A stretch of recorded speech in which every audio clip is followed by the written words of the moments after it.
સ્વાગત છે મિત્રો તમારું અમારી યુટ્યુબ ચેનલ પર। મિત્રો હાલમાં ગુજરાત ગૌણ સેવા પસંદગી મંડળ દ્વારા મિત્રો તારીખ 11/7/2024ના રોજ નવી ભરતી માટેની જાહેરાત કરવામાં આવે છે મિત્રો, જેમાં જાહેરાત ક્રમાંક 324માં ગ્રંથપાલની અને જાહેરાત ક્રમાંક 325માં મિત્રો સર્વેયરની સીધી ભરતી માટેની જાહેરાત કરવામાં આવેલ છે। જેમાં મિત્રો ગુજરાત ગૌણ સેવા પસંદગી મંડળ દ્વારા વિવિધ ખાતાની કચેરી દ્વારા સીધી ભરતીની જગ્યાઓ ભરવા માટે ઉમેદવારો પાસે ઓજસની વેબસાઇટ અરજીપત્રકો મંગાવવામાં આવે છે।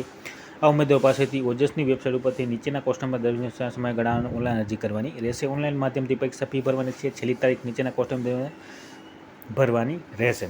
મિત્રો ગ્રંથપાલની જે જગ્યા છે મિત્રો તેની કુલ 12 જગ્યા છે અને ઓનલાઈન અરજી કરવા માટેની તારીખ રહેશે મિત્રો 21/7/2025થી મિત્રો 4/8/2025 દરમિયાન ઓનલાઈન અરજી કરી શકાશે।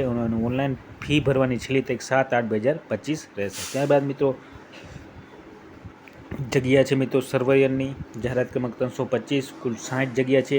ઓનલાઈન અરજી કરવા માટેની તારીખ 14/7/2025થી 28/7/2025 દરમિયાન ઓનલાઈન અરજી કરી શકાશે। ઓનલાઈન અરજી કરવા માટેની છેલ્લી તારીખ 28/7 રહેશે અને મિત્રો ઓનલાઈન ફી ભરવા માટેની છેલ્લી તારીખ 31/7/2025 રહેશે। તો આ પ્રમાણે ગુજરાત ગૌણ સેવા પસંદગી મંડળ દ્વારા ગ્રંથપાલ અને સર્વેયરની મિત્રો ઓનલાઈન અરજીઓ મંગાવવા માટેની જાહેરાત તારીખ 11/7/2025ના રોજ કરવામાં આવેલ છે। તો જે પણ ઉમેદવાર મિત્રો ઓનલાઈન અરજી કરવા માંગતા હોય તો સર્વ ઉમેદવારની નોંધ લેવા વિનંતી। અને વિડીયો ગમે તો લાઇક, શેર અને સબસ્ક્રાઈબ કરવાનું ભૂલતા નહીં। જય હિન્દ।